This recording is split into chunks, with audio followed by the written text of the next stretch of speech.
Olá, leitores do BNews, eu sou Cláudia Cardoso e estamos com uma edição especial aqui do Jus News Podcast e vamos conversar hoje com a juíza Andremara Santos, que é aqui da Vara de Violência Doméstica. A juíza Andremara tem uma vasta trajetória aqui no direito, um currículo assim admirável, né? Já foi assessora no Supremo Tribunal Federal, no Conselho Nacional de Justiça, e agora está voltando com uma novidade bem quentinha aí, que foi a participação dela na Convenção da ONU em Nova York neste mês. Doutora Andremara, muito obrigada por receber a gente aqui no seu gabinete. E a gente quer conhecer um pouquinho mais, né, da juíza Andremara e o que a motivou a entrar primeiro no direito e se tornar juíza. Eu nem sabia que para ser juíza eu precisava entrar no direito, mas foi uma juíza, faleceu já a desembargadora Celcina Reis, quem me inspirou. Desde os 5 anos de idade, eu dizia que eu queria ser juíza como a doutora Celcina, que era juíza na minha cidade. Veja como uma juíza, um juiz podem dar bons exemplos, não é? E eu desejava isso, mas não tinha. Sou neta de 3 lavradores e de uma professora leiga, filha de uma professora e de um tratorista.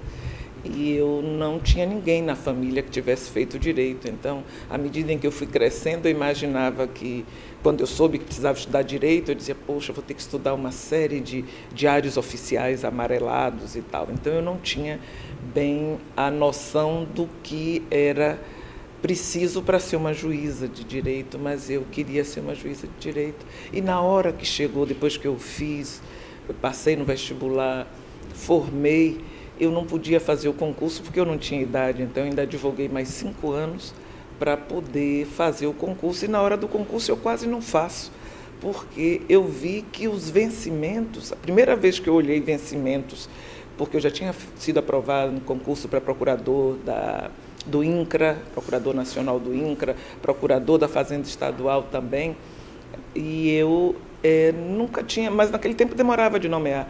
Mas quando eu fui olhar, poxa, uma juíza, um juiz ganhavam a mesma coisa que eu ganhava advogando em 4 cidades, só que juiz não pode fazer mais nada além de dar aula em uma instituição de ensino.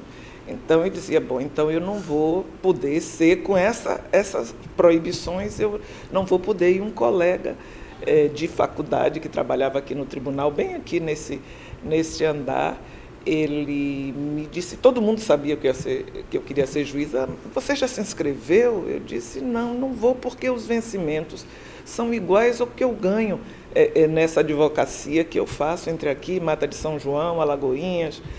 E ele então me disse, não, mas tem outros adicionais. E aí, quando eu vi, por conta dele, eu me inscrevi, porque eu disse, eu não posso me inscrever e não ter outra fonte de renda. Não é? Eu gosto pensava, vou gostar daquilo que faço, porque é uma coisa que eu sempre quis, mas é preciso você ser bem remunerado, porque todos nós temos, um juiz, uma juíza, mais ainda a obrigação de sermos honestos e de cumprirmos as leis. Se não pode ter outra atividade, eu não teria, a não ser realmente o ensino. Ainda mais com a sua trajetória, né? Essa coisa da segurança financeira, ela é fundamental, né? A gente que não veio de família da dinastia. Berço familiar rico, tem um berço familiar muito rico em tradições, em amor, mas eu precisava sobreviver com dignidade e precisava garantir o que tinha irmãos bem mais novos para educar, saúde. Essa minha noção, inclusive, de riqueza sempre foi o quê? Ter o suficiente para fazer o mercado sem fazer conta, garantir a educação de meus irmãos e um plano de saúde. Naquele tempo era tão raro como hoje, porque ainda não tinha o SUS, não é? Mas era difícil, era o INAMPS. Eu queria garantir assistência à saúde de minha mãe e de meus irmãos, e a minha própria. Então era essa a noção de bem-estar. E como advogada, advoguei 5 anos e tinha o suficiente para isso. Eu não ia, mas aí eu era livre, não é? Eu podia ter quantos clientes fossem chegando e tal, mas como juíza não tem negociação possível, né? Mas a partir do momento que a senhora fez o concurso, foi aprovada e nomeada, você se sentiu realizada? Me senti. No dia em que eu tomei posse foi em Santa Rita de Cássia. Eu, antes de fazer o concurso, então eu advoguei, eu fui advogada da MESA, hoje é Condé, reuniu a MESA e URBS, hoje é Condé. Eu advoguei para a Federação dos Trabalhadores na Agricultura e eu, quando assumi no dia 5 de janeiro de 1990, em Santa Rita de Cássia, depois da solenidade rápida de posse, eu pedi os processos para despachar. E o primeiro processo foi uma reintegração de posse. E eu, que tinha sido advogada de trabalhador rural, naquele momento senti o peso. Bom, eu preciso me informar sobre a situação e designei uma audiência de justificação e, salvo engano, depois, nesse processo, ainda designei uma inspeção para tirar as dúvidas no local antes de decidir. Quer dizer, ali sente-se o peso de não ser nem de um lado nem de outro, procurar o justo, procurar o equilíbrio, procurar o que é o certo. E nesse início da sua vida na magistratura, você sentiu as dificuldades por ser mulher e ser mulher negra na sua trajetória, nos municípios pelos quais a senhora passou? Nos municípios em si, não, mas logo de entrada, eu fui prejudicada em 38 lugares, porque na tramitação foi um concurso grande, não tinha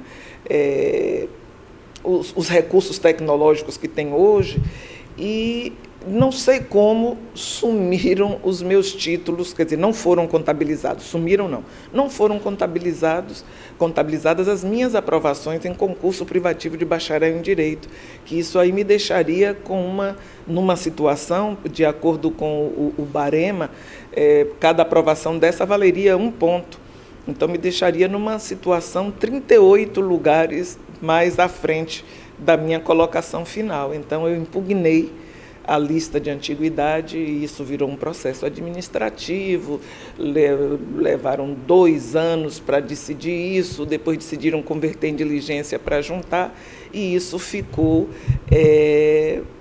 no dia que eu não vim para acompanhar, isso foi arquivado, sem entrar na discussão e no mérito, que era só ver a documentação que foi juntada. Uma pessoa, uma colega de concurso na época veio me contar, preocupada porque ouviu falar que chegou num lugar e meu nome estava sendo falado muito, dizendo que eu entrei mal na magistratura, e ela procurou saber quem era. Aí disseram o meu nome, que era Andremara, uma neguinha de nariz em pé. E eu perguntei, não falaram das minhas tranças não, porque eu assumi a magistratura de tranças. Mas, voltando mais diretamente à sua pergunta, e aí também já fui chamada de juizinha Rastafari, mas na lida com os jurisdicionados nas comarcas, não senti a discriminação racial tão acirrada. Tive problemas no eleitoral, problemas, mas que todos foram, no eleitoral mesmo, eu sofri uma representação, 92, e juntei toda a documentação e foi arquivada porque ficou comprovada que a representação era improcedente. Quer dizer, é diferente de você arquivar para não entrar no mérito, não. Eu comprovei que estava agindo de acordo com a lei, com o que determinava o Tribunal Superior Eleitoral, e então ficou comprovado isso, julgado, arquivado. Isso foi um político que estava desagradado? Desagradou-se da forma de eu agir. Na época era a questão, nós estávamos fazendo uma revisão eleitoral e era preciso que comprovassem a sua identidade. Não é? Porque as coisas de termos municípios com o mesmo número de eleitores igual ao número de habitantes, isso não era bem essa proporção, mas era algo desproporcional que havia em muitos lugares, e essa revisão, eu então documentava tudo, e E um grupo tinha acesso à carteira de identidade, o outro grupo tinha acesso à carteira de trabalho. Acontece que a carteira de trabalho é admitida é reconhecida em lei como documento de identidade com foto. Então, eu não podia recusar isso. Então, a orientação era receber tanto a identidade quanto a identidade mesmo, o RG, ou a carteira de trabalho, porque é reconhecido oficialmente como documento. Então, o fato de eu me recusar a barrar um dos grupos criou esse descontentamento, mas, como eu digo sempre, juíza, juiz não estão acima do bem e do mal, né? Se agirem errado, tem aí os órgãos correcionais, justamente para apurar e fazerem as correções necessárias. Essa semana a gente teve um caso envolvendo aí o conselheiro do CNJ, né, o Fábio Esteves, que foi atacado, né, por ataques racistas durante uma live. Ele e a juíza auxiliar do STF, também, doutora Franciele. Como é que assim, isso ressoa para a senhora? Porque você falou que já foi chamada de juíza Rastafária, neguinha do nariz em pé, né, porque só querem a submissão, né? Como é para a senhora ver isso ainda reverberar nos dias de hoje? E nos dias de hoje reverbera de uma forma cruel, porque com a evolução tecnológica, então, as opiniões, porque eu disse, eu não encontrei resistência nos jurisdicionados, mas assim, ninguém vinha me dizer, não é? Se desagradei, se a minha figura criou mal-estar para os outros, porque essa questão de racismo é um problema de quem sente, de quem se incomoda, não é um problema de quem é negro ou negra, não é? De quem não é branco, de quem é de outra raça, quem está racializado como não sendo humano ou normal. Não é um problema nosso, é um problema de quem sente, de quem expressa esse ódio. Mas agora, em que as pessoas, segundo eu soube, e eu também integro o coletivo Nós e o FONAJURD, que é um fórum nacional de juízes antirracistas, juízas e juízes antirracistas, eu, pelo que vi, as pessoas, inclusive, não se esconderam, estavam identificadas e, por isso, já foram tomadas todas as providências para a identificação e responsabilização. Mas essa coisa de não estar cara a cara torna as pessoas mais corajosas e mais suscetíveis também, porque isoladas, a serem contaminadas pelo ódio. Então, eu costumo falar sempre nas capacitações que faço de letramento racial, numa coisa no racismo que poucas pessoas falam. Fanon falou isso, Neuza Santos, uma psicanalista negra, autora do livro Tornar-se Negro, que fala sobre a ascensão social do negro e as suas questões pessoais. A Grada Quilomba também trata dessa questão, que é a questão psíquica e a dor psíquica que o racismo causa, a ferida psíquica. É por essa ferida psíquica, por essa dominação, por essa ferida que busca-se a dominação. Isso também, volto a fazer um paralelo, acontece com as mulheres sujeitas à violência, porque elas são psicologicamente dominadas e creem e passam a crer, são levadas a acreditar que são menos, podem menos, não têm valor, não têm capacidade intelectual, não tem, quer dizer, essa dominação por esse efeito, por essa mágoa, por essa inflição de sofrimento interno psíquico que desmorona e possibilita e abre caminho para a dominação.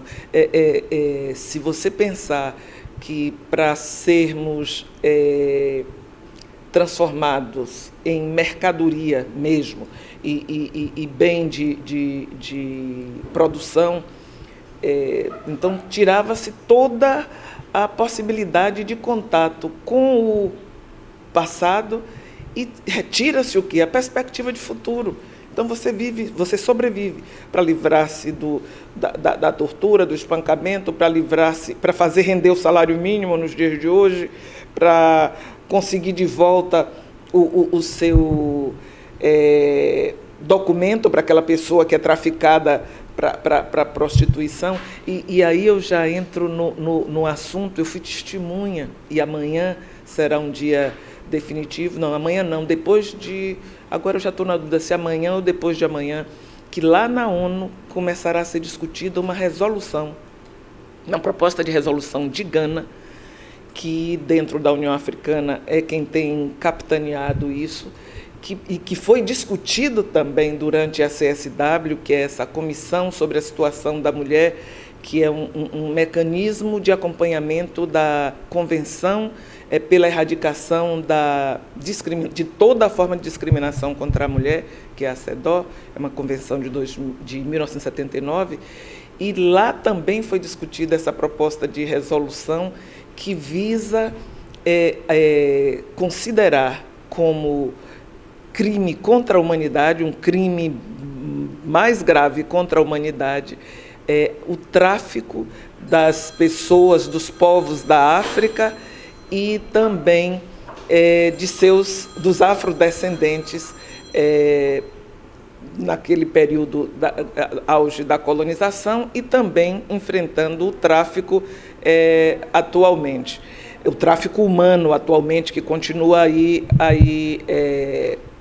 acontecendo. E como foi assim essa trajetória da senhora, né, até chegar, né, nesse convite para participar desse evento da ONU? Como foi assim o primeiro convite para poder ir para o Supremo Tribunal Federal, ali junto com a ministra Carmen Lúcia? A trajetória foi e é de muito trabalho. É muito bom gostar-se do que se faz. Mas mais do que isso, é importante a gente ter o compromisso de fazer o melhor que pode.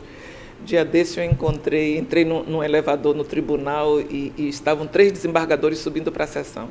Aí disseram assim: olha como você está, cheia de pérolas, toda bonita. Eu disse: eu visto o que eu tenho de melhor para ir trabalhar, porque eu faço o que gosto e gosto do que faço. Então, eu estou sempre me apresentando com o melhor que tenho. Estou indo para o melhor lugar da minha vida, que é um dos melhores lugares, porque eu tenho uma família, mas aqui eu venho com gosto.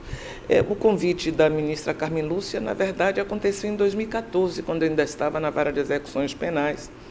Na época, estavam ampliando o número de juízes auxiliares lá no STF, era a gestão do ministro Lewandowski, e ela estava aguardando surgir essa terceira vaga, e naquele ano, isso foi no meio do ano, e depois a vaga não surgiu, veio surgir, antes mesmo de surgir, mas ela me convidou para que fosse realizada, vendo se diligenciava isso, e no final de 2015 eu fui para verificar os sistemas, ver minha adaptação. Em 18 de janeiro de 2016 saiu o meu ato e eu fui juíza instrutora. Eu fui para lá como juíza instrutora.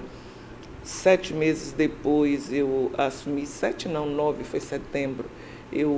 Antes ela me convidou para ser secretária-geral do Supremo, quando ela assumiu a presidência. Eu fui secretária-geral do Supremo.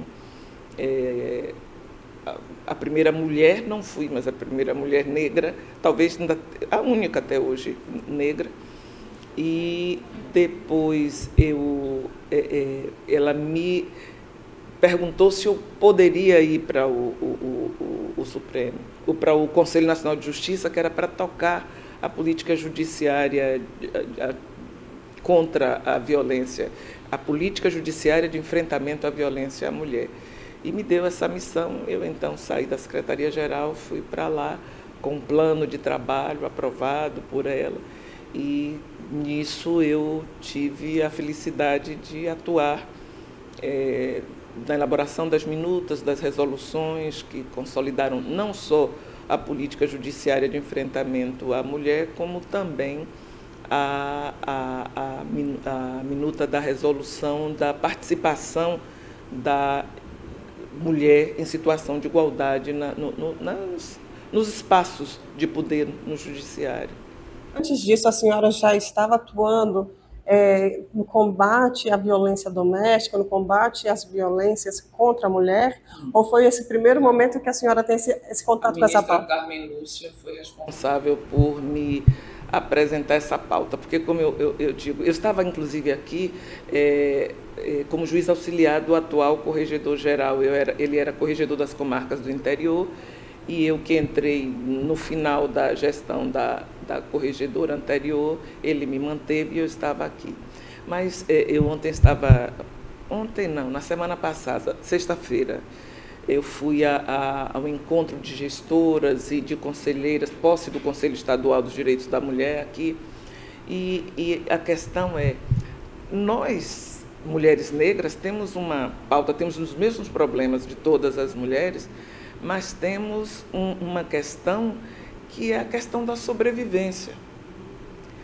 E lhe confesso que a pauta das mulheres como uma questão global não me mobilizava.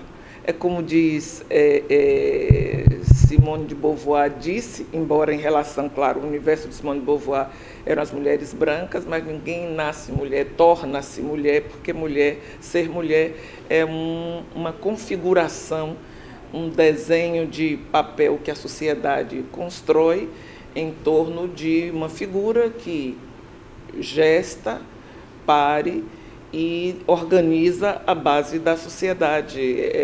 Não é? Então, é um ato político, como também tornar-se negro. A Neuza Souza também trabalha essa questão. Então, foi ela quem me apresentou, me lembro como hoje, ela convocou uma reunião de todas as coordenadorias da mulher, dos tribunais de todo o país, e me avisou, olha, você vai estar comigo nesta reunião, e depois foi convocada teve um assunto muito sério e urgente, e ela me deixou conduzindo, e foi para o gabinete interno, e depois dali eu fui para o CNJ. Ela me deu um prazo, eu pedi a ela um prazo, eu disse, olha, eu não estou corrida, para poder eu organizar as coisas. E aí organizei isso em 7 dias, quando eu disse a ela, pronto, já posso ir. Ela fez, não, calma, vamos esperar mais um pouco. E aí, no dia 30 de junho, eu acredito tenha saído, no dia 3 de julho, saiu o ato para eu ir para o Conselho Nacional de Justiça, onde foi importantíssimo.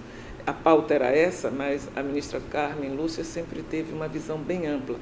Primeiro, ela entende que o Brasil não pode ser representado somente por 1 ou 2 estados, por uma única região. O Brasil é composto de várias regiões, de diversidade de povos em um só país, e é preciso que ouçamos a todas e todos. Eu cuidei também da pauta de justiça restaurativa, mas da pauta que era uma preocupação dela. Ela queria saber quantas crianças estão dentro dos presídios, quantas crianças, porque nós tínhamos, ainda encontramos uma de 4 anos no Amapá, com a mãe no Amapá, mas essa, por sinal, foi o único estado em que não fui, porque por ordem dela, eu idealizei assim, o ótimo inimigo do bom. Então não dava tempo de criar um sistema, estava sendo revisto o BNMP, o que é o Banco Nacional de Mandado de Prisão, para ampliá-lo e atualizá-lo. Então não tinha coisa. Então consegui criar uma forma por meio de planilhas Excel, mas um sisteminha que sinalizava ainda hoje quantas crianças, quantas mulheres grávidas e quantas mulheres lactantes estavam com seus filhos nas prisões do país. E depois de verificados os dados, eu fui pessoalmente, junto com Luísa, que era uma servidora do STF que me assessorava, e também atuava no CNJ, e viajamos esse país todo verificando. Às vezes não estava na capital, estava no interior. Me lembro de uma situação no Mato Grosso que nós tivemos pegamos carona com o presidente do tribunal em um avião, porque ele ia para um determinado lugar, e de lá ainda pegamos umas 2 horas de carro para chegarmos neste local onde havia uma mulher presa e gestante, no caso. Então, vimos muitas coisas que a gente pensa que às vezes está lá longe, mas não. Na própria Brasília, encontrei 4 crianças sem registro de nascimento e sem BCG. E, não, mas BCG pode tomar até 9 meses. Aí eu dizia, gente, eu não me lembro a idade que tinha na época, devia ter são 8 anos, 9, devia ter uns 53, que eu estou com 61 hoje.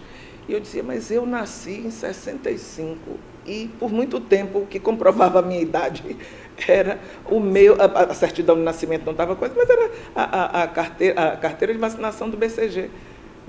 Se em 1965 toda criança que nascia tomava, eu nasci numa maternidade pública, de Cila Balbino, já tinha direito a essa vacina. Como é que uma criança custodiada pelo Estado, porque era essa a realidade, não tem a vacina, não está sendo vacinada e não teve o seu registro de como se ela não existisse ali dentro daquele sistema. Exato. E na época, os berços, essas coisas que haviam, tinham sido conseguidos por doação pela juíza, apesar de o DEPEN ter um recurso para mobiliar as penitenciárias femininas. Como em São Paulo, a penitenciária feminina encontrava-se bem equipada, carrinhos de bebê, todo o mobiliário, porque o DEPEN, o Departamento Penitenciário Nacional, dispunha desse recurso para essa finalidade. E a criança só tem que ficar com a mãe por um determinado tempo, né? Porque ela não está privada de liberdade, né? Ela nasceu no cárcere, mas ela não tem que estar privada da liberdade. E é uma coisa paradoxal aí, porque se assegura os direitos da primeira infância, que é o direito à amamentação, ao aleitamento, aquele aconchego, aquela coisa de estar com a mãe. E por isso, inclusive, que o próprio STF atuou nessas questões no sentido de assegurar-se a prisão domiciliar. Claro que é preciso cumprir os requisitos, porque, acima de tudo, está o direito da criança a ter essa primeira infância. O Estatuto da Primeira Infância assegura à criança esse direito de estar junto à sua mãe. E aí, por isso que em sendo a mãe uma pessoa que cometeu um crime, que não pode estar em situação de liberdade, assegura-se pelo menos os 6 meses de aleitamento, que são, do ponto de vista médico e do desenvolvimento da criança, pelo menos isso é o recomendável. Isso tem algumas variações, depende da estrutura e tal. Em alguns estados existem creches, aqui mesmo havia, não sei hoje, eu não estou mais na execução penal, mas em alguns estados a creche em que garante-se o convívio ainda por algum tempo. Embora, muitas vezes, o que é que a gente verifica? É mais fácil, o que costuma se assegurar mais é o direito à visita íntima até dentro de presídio. Muitas vezes não permite a visita, o convívio com os filhos, com a família, mas acabam fazendo a ponte para presas e presos terem encontros íntimos. Não sei se isso ainda se verifica, Mas eu digo, é mais, aí conseguem, mas para a garantia do direito à saúde, dessa coisa, nem sempre. E é um médico, a ambulância para o médico, não, mas o carro, isso estou falando em caráter geral, né, de quem conhece, conheceu todo o sistema no país inteiro. Quando a senhora trabalhou ali com a ministra Carmen Lúcia, foi quando ela instituiu, né, o programa, né, pela paz em casa, Justiça pela Paz em Casa. Não, ela já tinha começado. Se ela começou em 2011 para 2012, porque como ela é uma mulher de grande intuição, uma mulher de grande atuação. Agora mesmo, esse final de semana, ela escreveu um artigo, foi publicado na Folha, um artigo falando sobre essa nossa, em termos de nós mulheres, nossa teimosia em viver e participarmos daquele lugar de onde querem nos excluir. E ela, então, começou esse movimento do ponto de vista civil, sabe, de cidadania mesmo. Então, ela, com a capacidade de mobilização, mobilizou tribunais. Depois ela era vice-presidente, ela mobilizou tribunais, a presidência da República, junta as coisas que coincidem, não é? Tinha uma presidente da República, não era uma mulher quem presidia a nossa República, mas ela mobilizou a sociedade civil, os clubes de futebol, tudo isso. Então, foi uma mobilização que nós estamos hoje meio que reconstruindo para enfrentar o feminicídio, né? Mas ali ela alertou, chamou a atenção para o problema e a necessidade de enfrentar-se para a construção da paz. Nós precisamos efetivamente mudar o paradigma de enfrentamento dos conflitos sociais. Mudar a lei, por exemplo, a questão do feminicídio. Eu fico preocupada. Dia desse eu participei do Fórum de Violência Doméstica no Paraná, convite do Tribunal de Justiça do Paraná, e vi uma delegada feliz no dia da minha participação.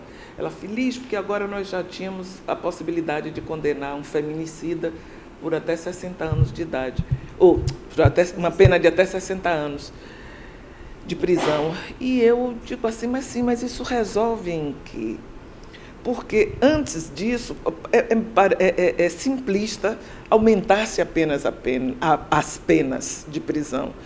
É preciso buscar outros mecanismos, porque quase 300 anos de prisão mostrou que isso não tem resolvido a questão do conflito. A criminalidade está cada dia maior. O Estado não tem sido capaz de evitar a criminalidade, nem entre as pessoas que ele custodia, evitar a comunicação, fazer o controle. Isso é um problema social e que passa por várias vertentes, e é preciso abrir a mente para pensar como, por exemplo, nessa questão do feminicídio. Até hoje não se cumpriu o artigo 12A da Lei Maria da Penha, que determina a criação pelos estados de núcleos de investigação de feminicídio. Seriam setores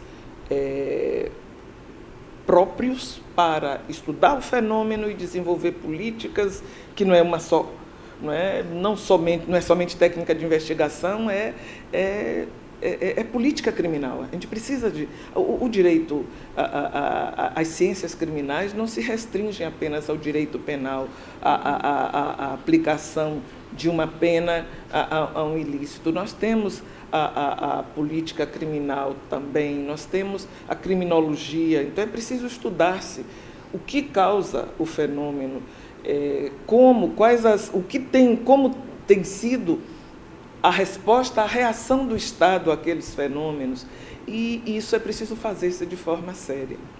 Assim, se fosse por aumento de pena, o homicídio por si só é crime hediondo, e isso não desmotiva ninguém a ceifar a vida de outra pessoa. Então, endurecer a pena do feminicídio também não vai desmotivar um agressor que na hora que está ali de cabeça cheia, enciumado, com, sei lá, né, se achando dona daquela mulher, vai tirar a vida dela. E isso, e para quem se sente no direito e na posse sobre outro ser, acaba sendo assim, bom, já que é isso, como estão fazendo agora, matam e vão lá e se entregam. Eu vi recentemente, acho que no Paraná mesmo, um advogado foi lá, matou e foi lá e se entregou à polícia. Quer dizer, isso só não é a solução, certo? Até voltando a uma afirmação que você fez antes, como é que eu cheguei, uma afirmação não, uma indagação, eu cheguei à CSW 70 na ONU, a 70ª sessão da CSW, como representante do Conselho Nacional dos Direitos da Mulher, que eu integro como conselheira de notório saber. Somos eu, a professora Alice Bianchini e a professora Olga Mir, que integramos esse conselho como conselheiras de notório saber. Tem a professora Leila Linhares Bastet, como conselheira emérita, a Maria da Penha já foi conselheira emérita também, e outras pessoas, mas e tem as conselheiras representantes do Estado, né, dos órgãos do Estado, dos ministérios, e tem as conselheiras eleitas pela sociedade civil. Ela se candidata, é feito todo um processo, que são as organizações, os movimentos de mulheres, de todos os tipos de mulheres, mulheres trans, mulheres lésbicas, mulheres evangélicas pela igualdade de gênero. Nós temos representações, as mulheres de carreira jurídica, o movimento negro, o Instituto de Juristas Negras. Temos vários movimentos da Associação Nacional das Quilombolas, a ANAC, do CONAC. Temos várias representações de mulheres empregadas domésticas, do FENATRAD. Nós temos várias representações dessa diversidade de mulheres que somos nós. Sobre o feminicídio mesmo, doutora, aqui nessa mesa de audiência, a vida de muitas pessoas são decididas. Como é que a senhora avalia a questão do combate à violência doméstica aqui na Bahia, sobretudo pelas decisões que são tomadas aqui?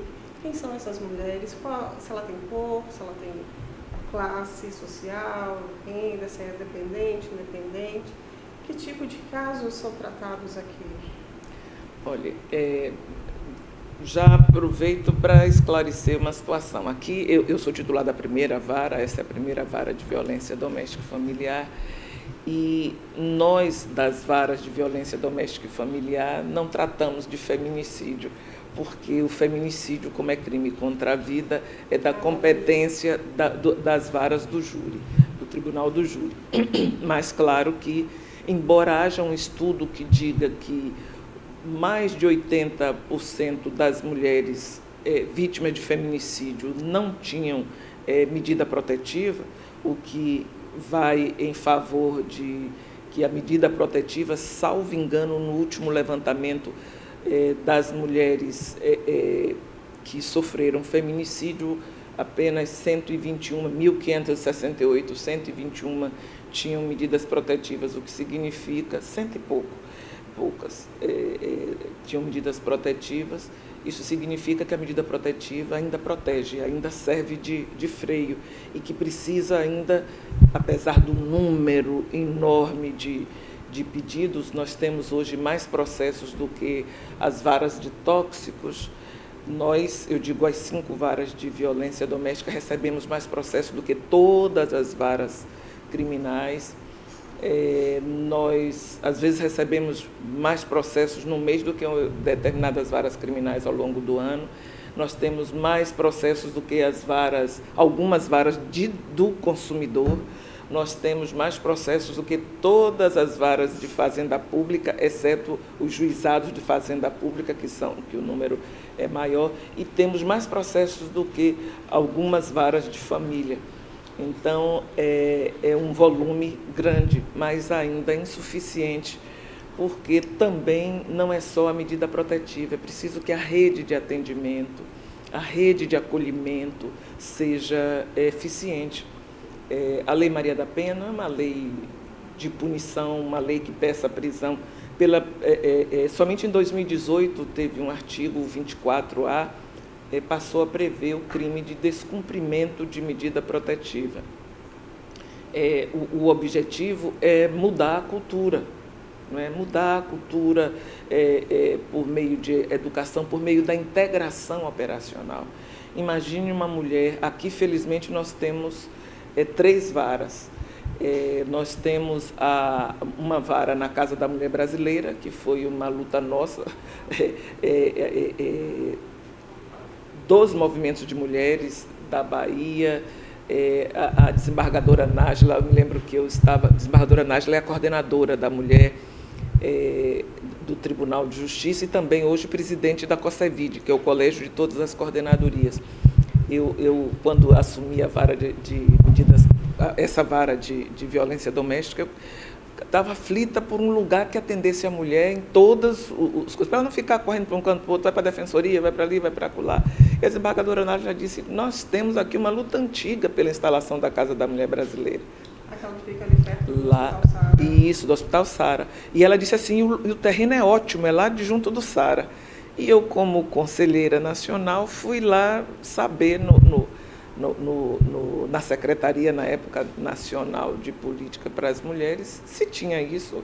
E a partir daí voltou-se a discussão e a luta, 10 anos que estavam lutando por isso e finalmente saiu. Mas imagine o que uma mulher ter de ir para um canto, para outro, vem para aqui nós temos hoje 3 varas. A primeira, a segunda e a quinta. A terceira está lá na Unijorge. Então, a mulher ficar correndo, vai fazer um exame para ir ao médico, para ter determinados atendimentos, é difícil. Então, um atendimento integrado seria o ideal. Eu cheguei até a pensar em que todas as varas de violência contra a mulher fossem construídas num terreno cedido próximo lá à Casa da Mulher Brasileira, mas as burocracias, as coisas não viabilizaram isso. Tem um fórum próprio, né? Tem um fórum próprio, e lá perto, porque dali as coisas, porque tudo tem que ser sistêmico e integrado. A mulher chega e vai contando o caso aqui, amanhã, depois, fica repetindo, relembrando, uma audiência marcada e que não é realizada, uma audiência, a mulher já começa a sofrer desde o momento em que é intimada, relembrar, reviver, porque a estratégia de sobrevivência é esquecer também, não é? Entendeu? Tocar a vida adiante. Então, tende a ser mais efetivo o serviço integrado e é preciso, para enfrentar a violência doméstica, é preciso prevenção, capacitação, que aí passa por capacitação em todos os níveis, desde o policial civil lá na ponta, desde o policial militar que atende a ocorrência, até o juiz e o desembargador, o ministro que julgam a demanda. É preciso estar capacitado para julgar com perspectiva de gênero, não somente aqui, mas em todas as áreas, porque imagine uma mulher endividadíssima porque sofreu um estelionato emocional ou vítima em um casamento de uma violência patrimonial que a fez exaurir todos os seus recursos. Você tem que avaliar isso desde que provado, desde que pelo menos mencionado, tem que se apurar essa situação. É que muitas vezes o parceiro faz dívida ainda no nome da parceira. Pega o carro. Dia desse eu incluí no Renajude uma restrição. Ele não está mais no país, mas o carro está no lugar. Eu determinei a busca e apreensão. O oficial de justiça certificou que era um local de risco, que ele não podia ir. E as multas, as coisas todas. Então, eu lancei para fazer o bloqueio no Renajude, porque isso é um outro equívoco, uma compreensão limitada de que medida protetiva é só proibição de contato, proibição de frequência a determinados lugares e proibição de aproximação. Essas são as medidas mais frequentes e o afastamento do lar. Mas existem várias outras para a proteção da mulher, para a proteção, porque a violência ela não é só física, ela é física, psicológica, patrimonial, vicária. Às vezes a pessoa não toca um dedo na mulher, a pessoa que agride, mas diz assim, olha, se você não fizer, eu mato o seu animal, eu mato sua mãe, sabe? Cria-se... O caso do homem que matou os próprios filhos e se matou para punir a mulher para o resto da vida.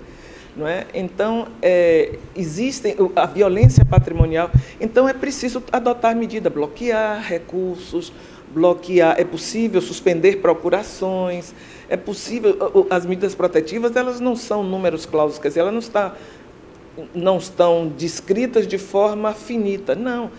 Tudo a medida protetiva é de acordo com a situação. Então, existem medidas outras que podem proteger a mulher nessas outras dimensões, por exemplo, medidas previdenciárias, medidas de natureza trabalhista, como permitir a licença dela remunerada para fugir do ambiente de trabalho, se é transferência para outro local, se impossível isso, licença. Transferência de matrícula, transferência dos filhos, prioridade quando tem de mudar de endereço, ou dela própria, se é ela, a vítima é a própria estudante. Então, existem outros recursos, existem outras medidas, outras possibilidades para proteger a mulher, porque, às vezes, você proibir o contato, proibir a frequência de um determinado lugar, se ele está na posse dos bens, ela fica sem nada e sem possibilidade de resolver. As pessoas acham que é isso, né? Tanto é que tem uma descrença de algumas mulheres com relação às medidas protetivas. Ele só vai usar tornozeleiro, vou ficar com o botão do pânico, não vai resolver nada. Muitos homens acabam se aproximando, descumprindo a medida e ainda assim violentam as mulheres. Então, assim, é preciso de mais mecanismos para fortalecer as medidas protetivas, assim, o do Estado investir mais. Sim, porque é preciso investir mais em questões outras, como o fortalecimento da capacitação na investigação, o fortalecimento da capacidade de resposta. E isso se dá tanto em matéria de medida protetiva. Existe hoje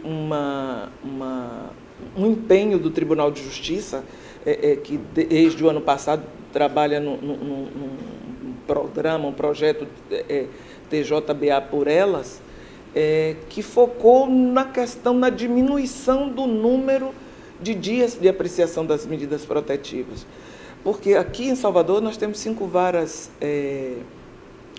especializadas, então aqui não é bem esse o problema, mas às vezes mas temos 417 municípios, quase 300 comarcas, e isso faz com que lugares onde não tem nem juiz, e por conta disso criou-se uma forma de essas medidas, um núcleo para que essas medidas protetivas sejam logo apreciadas, tirando desses lugares onde tem processos, onde tem varas especializadas.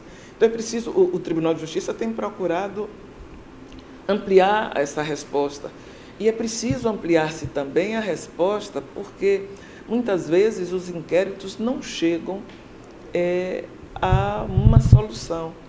É preciso, não só no Executivo, mas também no Legislativo, e aí eu digo federal, há uma recomendação da Comissão Interamericana de Direitos Humanos, a CIDH, no caso Maria da Penha, para que haja uma simplificação de procedimentos, porque aconteceu o inverso depois da Lei Maria da Penha aqui. Como não há possibilidade de aplicação do rito sumaríssimo da Lei 9.099, a Lei dos Juizados Especiais Criminais, então voltou-se ao rito ordinário, ao rito comum. E dentro desse rito comum, a coisa se estende. Os inquéritos, então, tem outra, diferente de você preparar, elaborar, fazer um termo circunstanciado, juntar o laudo, o exame médico e mandar para o judiciário. Você tem que fazer um inquérito, ouvir de uma forma que também sobrelota as delegacias que não estão aparelhadas para isso. Resultado, a maioria dos inquéritos que nós recebemos são inquéritos já em que o delito já está prescrito, o crime já está prescrito, ou já passou o prazo de decadência nas ações, quando há xingamentos, quando há ofensa à honra, injúria, calúnia, difamação, em que já passou do prazo para iniciar a ação penal, nesse caso privada. Então, isso cria também um descrédito, porque nem tudo vem para a justiça, nem tudo vai para a polícia. De tudo que vai para a polícia, nem tudo chega à justiça.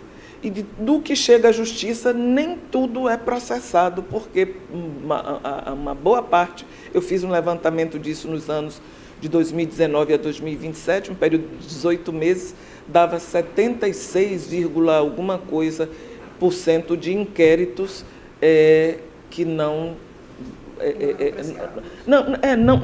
foram adiante, porque era caso de arquivamento por prescrição, decadência, prescrição ou decadência. Venceu o prazo, não tinha mais como. Venceu o prazo, não tinha mais o que fazer, porque não há como escoar aquilo tudo pela delegacia com a estrutura que tem.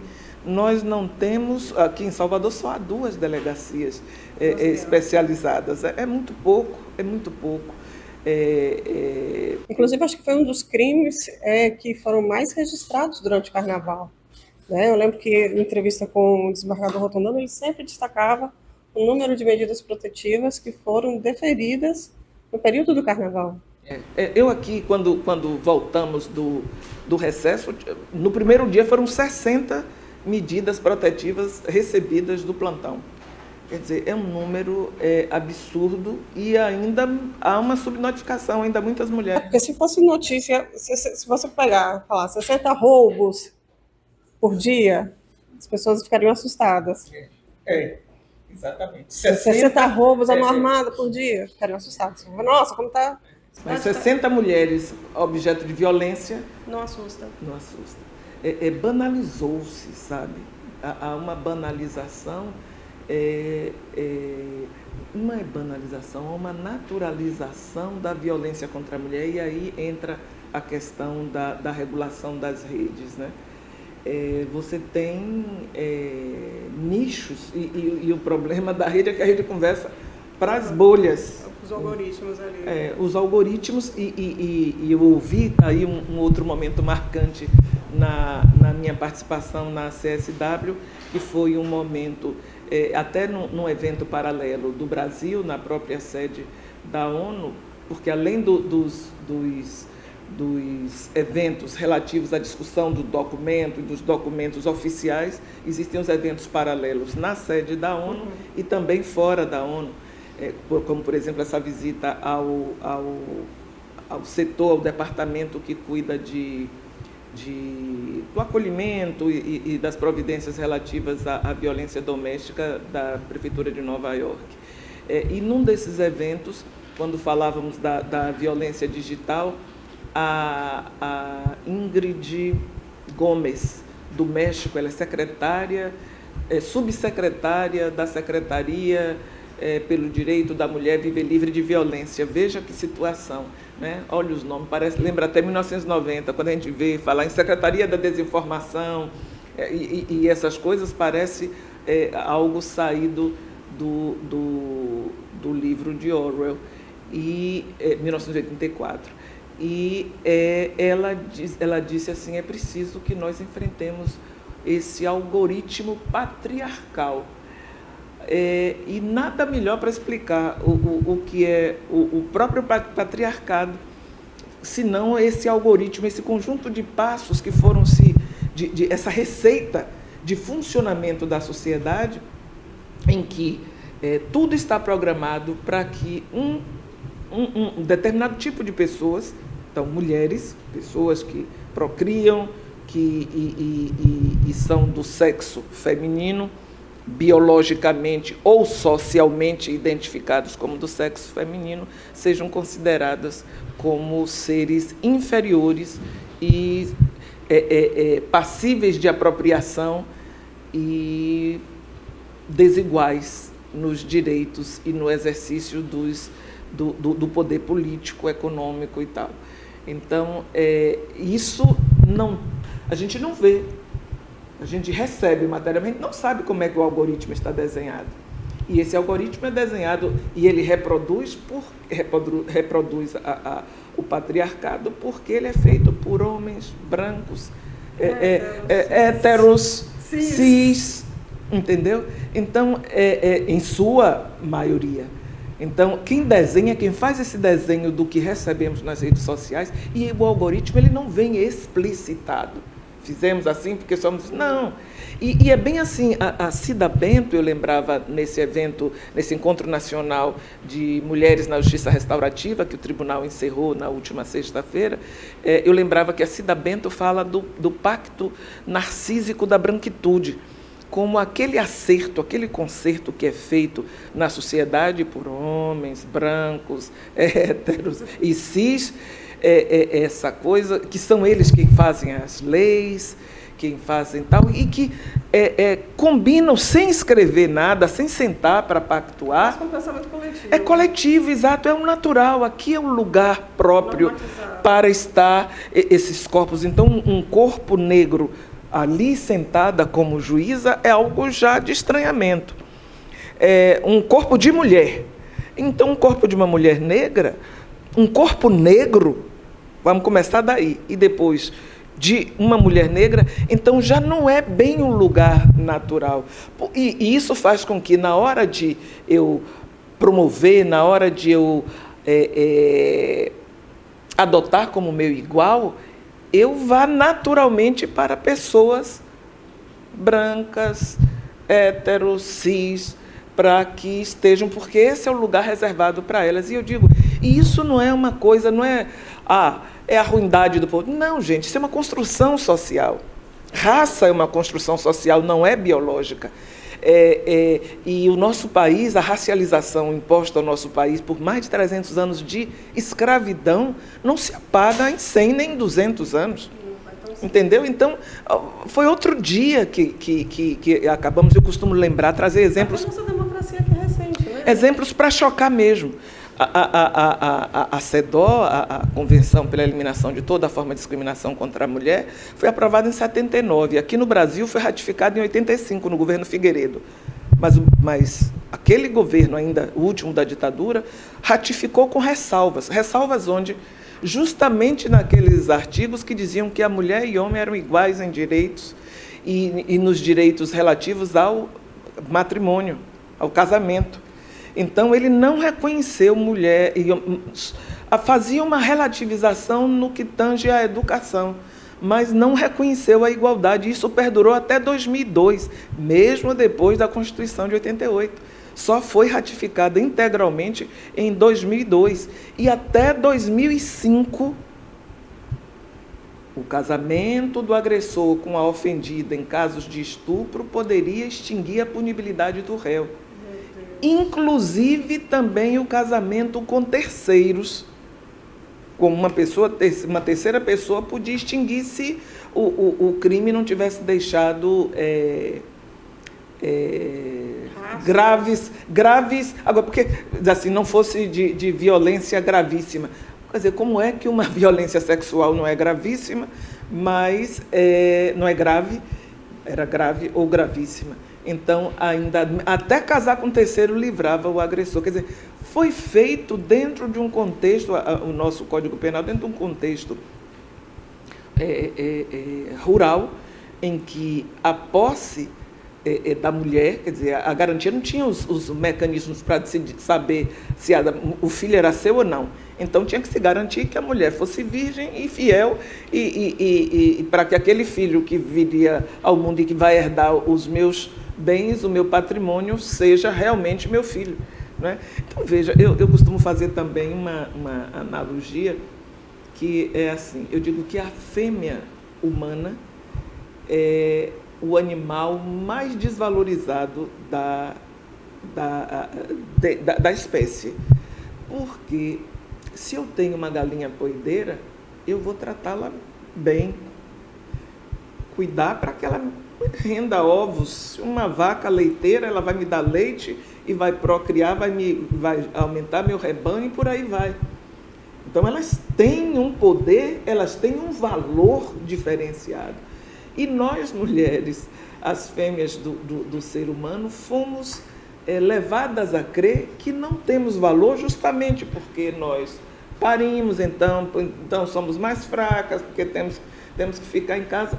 E eu levo isso mais radicalmente adiante para dizer que até o próprio reconhecimento pelas Nações Unidas da década da mulher e tudo mais tem a ver com a compreensão de que não dá para falar em desenvolvimento sustentável ou não, mas em desenvolvimento econômico sem incluir a mulher, que é pelo menos metade, não vou nem dizer mais do que a metade da população mundial, que é o que dizem os números, mas, poxa, se eu tenho metade da população eu dependo dela para que esse desenvolvimento aconteça. Então, sem isso, e aí pensando no órgão mais sensível do corpo humano, que é o bolso, o órgão mais sensível das nações, e pense as nações como pessoas, então é preciso incluí-las de alguma forma e não se pode tolerar determinadas formas de lidar-se com a mulher pelo mundo afora. Com relação à questão desses grupos reflexivos para os homens, né? Eu me recordo, para quem não sabe, eu trabalhei aqui ao lado, na Associação de Magistrados da Bahia, e por vezes, quando eu caminhava para cá, sempre aparecia alguma pessoa, algum homem pedindo para indicar onde era a sala da violência doméstica, mas eles nunca falavam violência doméstica, eles falavam o número. Onde é que fica a sala 200 e tal? Onde fica a sala 400 e tal? Aí eu custava entender. Aí depois da vara da violência doméstica. Aí quando falava isso, aqueles caras esmorecia, ficava com tanta vergonha. A mulher me processou, a gente se separou e ela não está contente. Aí ela foi e moveu um processo contra mim. Aí nessa hora é a vítima, coitada da sociedade. Como é que é o perfil desse homem? Qual a importância desses grupos reflexivos para poder a gente tentar mudar essa cultura? Esse homem, por incrível que pareça, não é nenhum monstro. É o homem normal, filho de mulheres, bem posicionado, não tem a média, mais do que a média. Raramente tem algum que tem antecedentes criminais. E quando tem, via de regra, é antecedente criminal em violência doméstica. Não é? Até por conta das dificuldades que as mulheres têm em denunciar criminosos profissionais. Eu me lembro de uma que chegou aqui o processo e o fato mais grave não estava ali. Quando ela relatou, disse, mas tem... E quis encaminhá-la para o Ministério Público. Não, doutor, isso já foi resolvido como? Com a organização criminosa que comandava o lugar dela lá, porque ela estava se sentindo... Não, acabou. E muitas não aceitam. A Ronda Maria da Penha, morrem de medo, não é para ir lá onde moram, para que o tráfico não pense que elas chamaram a polícia para aqueles territórios. Não é? Então, esse homem não vem assim, eu sou abusador, eu sou isso. Quando está sendo processado, ele se sente injustiçado e incapaz de compreender-se no lugar de agressor. Então, o grupo reflexivo, que tem inclusive uma determinação do CNJ, no sentido de que sejam encaminhados para grupos reflexivos, são... uma forma de desarmar a bomba, uma forma de educar pela reflexão e de fazê-los compreender. Aqui nós começamos um grupo reflexivo pela Lente do Amor, com apoio da Narcótico Anônimos, da Defensoria Pública, mas acabou a Defensoria Pública absorvendo e faz, justamente lá na sala 400 e pouco, que fica lá do outro lado, faz reuniões. A prefeitura tem o NEF, que é um núcleo de enfrentamento ao feminicídio, e existem outras iniciativas que tem por objeto justamente levar a educação, compreender. Veja só, é preciso, como é que você desestrutura? Aí vem o algoritmo patriarcal.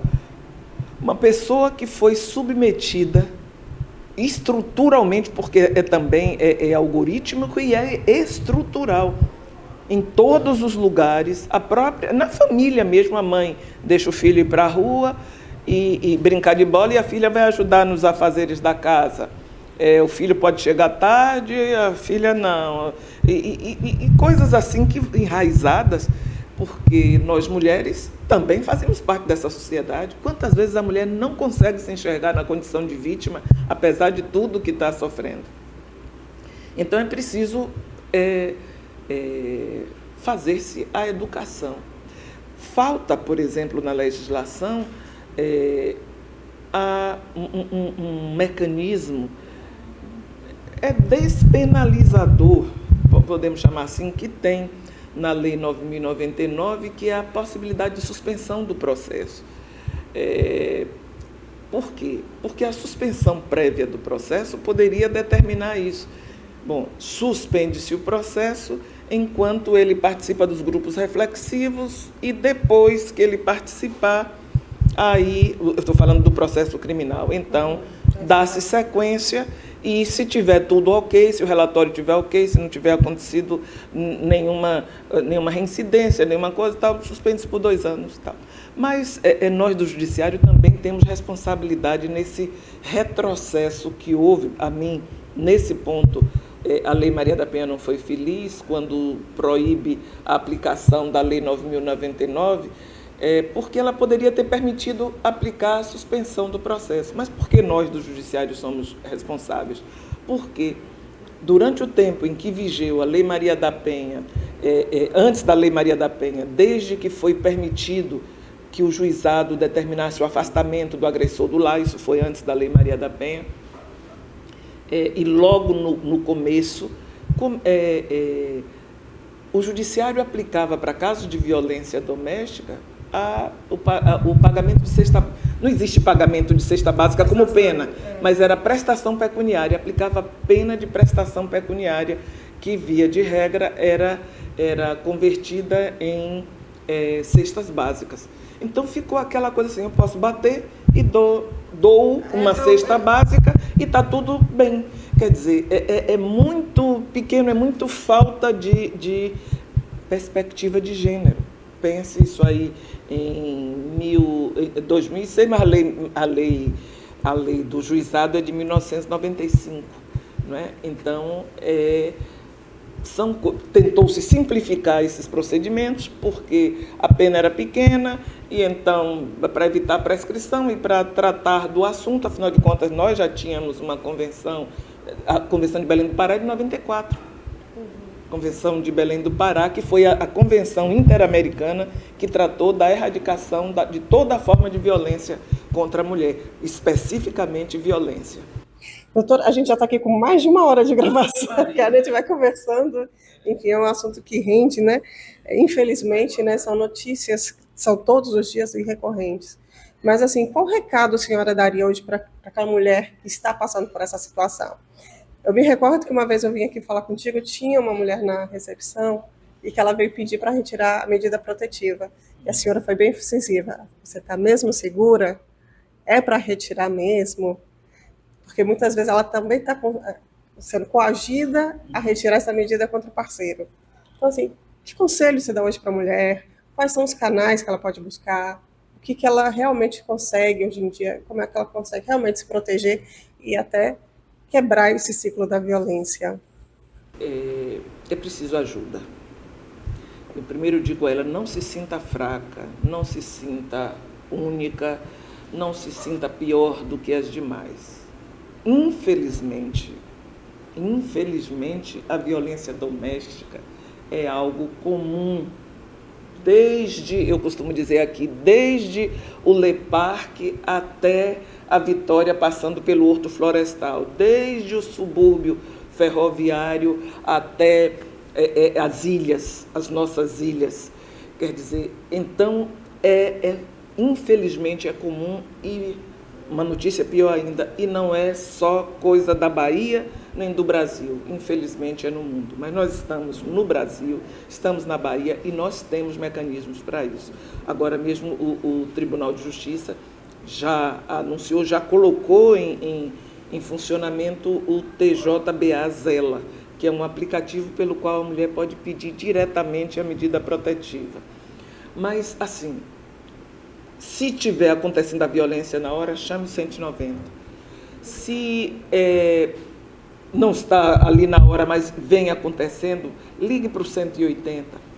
Vá à Casa da Mulher Brasileira, peça ajuda. Não tenha vergonha de buscar o seu direito. É direito seu viver livre de toda forma de violência. É direito de toda mulher viver livre de toda forma de violência.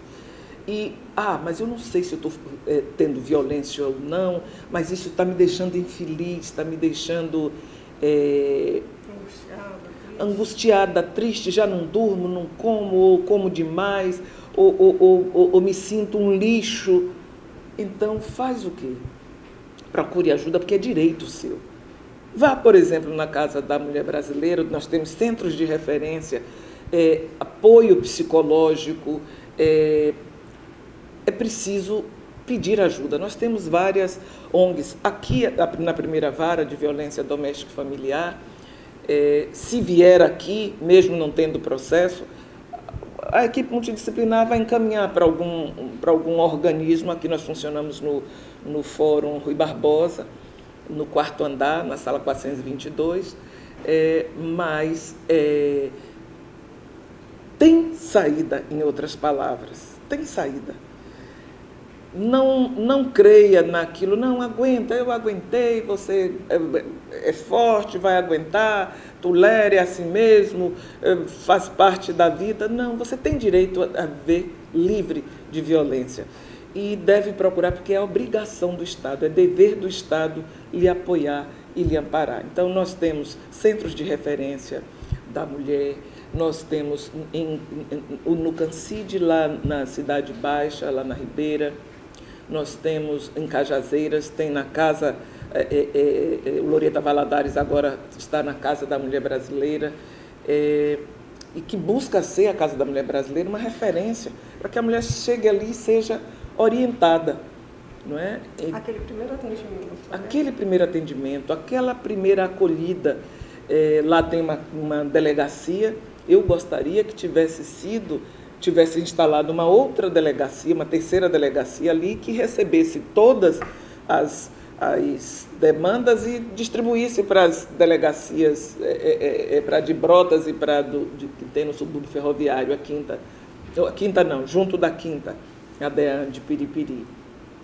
Mas as coisas são como são, e então está lá a própria Deane Brotas, está lá na Casa da Mulher Brasileira, e ela tem que pedir a ajuda certa, porque não creia quando o homem lhe diz que você não vale nada, que você não tem dinheiro, que você é sustentada por ele. Nós vimos agora, no caso do tenente-coronel e da soldado,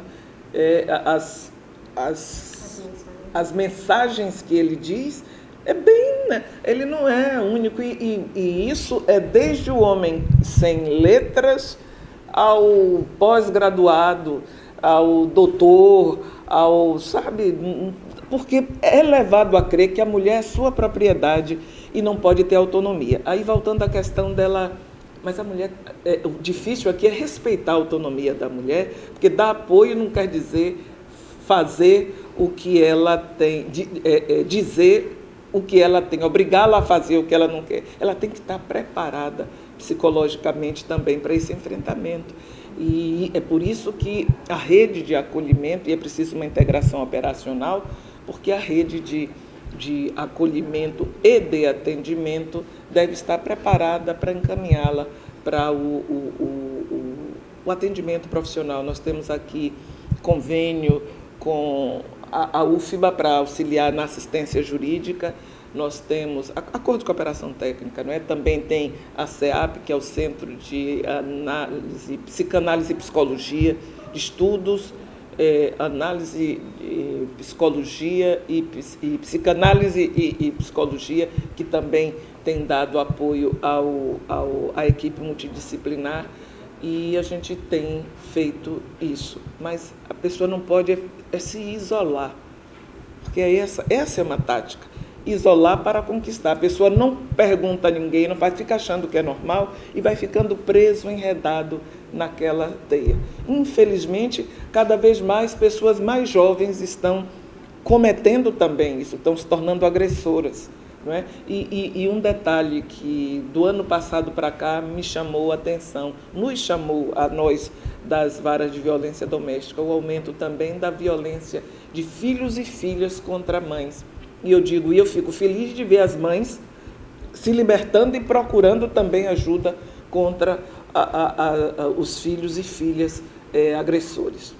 Certo, isso porque é violência doméstica também, né? É violência doméstica. Como a empregada doméstica também, ela está no ambiente doméstico, se ela sofre violência dentro daquele contexto, ela também tem direito à medida protetiva de afastamento, não é só uma questão trabalhista, de licença remunerada, de permanecer enquanto tiver a situação. Não, obrigada. Acabou-se o tempo em que estuprava-se, abusava-se do trabalho, estuprava-se. As empregadas domésticas negras, em sua maioria, eram a primeira porta da iniciação sexual dos machos da família, né? Então você, que, né, nossa leitora aí do BNews, principalmente, os leitores também, homens também, que precisam entrar nessa causa, ser apoiadores das mulheres também, entender que a gente precisa quebrar com o ciclo da violência. Com os homens. Os homens ajudando, eles têm de ser os nossos principais aliados. E eles são muitas vezes vítimas desse próprio machismo. O machismo atinge a todos. Eu costumo dizer, quer ver onde o homem é vítima do machismo? Na notificação dos crimes de natureza sexual. Quer ver um homem provar do machismo? Porque os homens também são vítimas de violência sexual por outros homens e, às vezes, até por mulheres. Mulheres em condição de superioridade hierárquica que podem cometer violência contra crianças, adolescentes, contra homens também, sob o seu jugo. Mas quando ele vai dar uma queixa dessa violência sexual, ele, pelo machismo estrutural, é desconsiderado, é desacreditado, é ofendido, sofre a violência por parte do Estado, que deixa, inclusive, de investigar como deve a situação. É raro você ouvir falar no estupro sofrido por um homem. Antigamente era só atentado violento a pudor, mas hoje é raro. Eu me lembro de um caso recente, quer dizer, tem uns 2 anos, que era não sei se era no Parque Ibirapuera, em São Paulo, que tinha um estuprador de homens, os homens que estavam correndo e tal, mas desses casos, 1 ou 2 chegaram à polícia e ao conhecimento dos jornais, mesmo assim sem identificação. Quer dizer, o homem vence uma barreira, a obrigação de ter de ganhar mais, de ter de sustentar a casa. Quer dizer, essa obrigação de ter um papel que é tóxico, muitas vezes. Ganha-se de acordo com a sua condição, mas não é isso que deve pautar o relacionamento homem e mulher. Com certeza. Então, você que é leitora aí do nosso site, do BNews, que está assistindo aqui o nosso JusNews Podcast, se você sabe de algum caso de violência doméstica ou está passando por isso, busque os centros de acolhimento, né, as delegacias de atendimento especial da mulher, ou então diz que o 180 ou o 190, e busque ajuda. Né? Não, e aquela campanha, né, doutora? Você não está sozinha. Você não está sozinha. Então, até a próxima. Muito obrigada.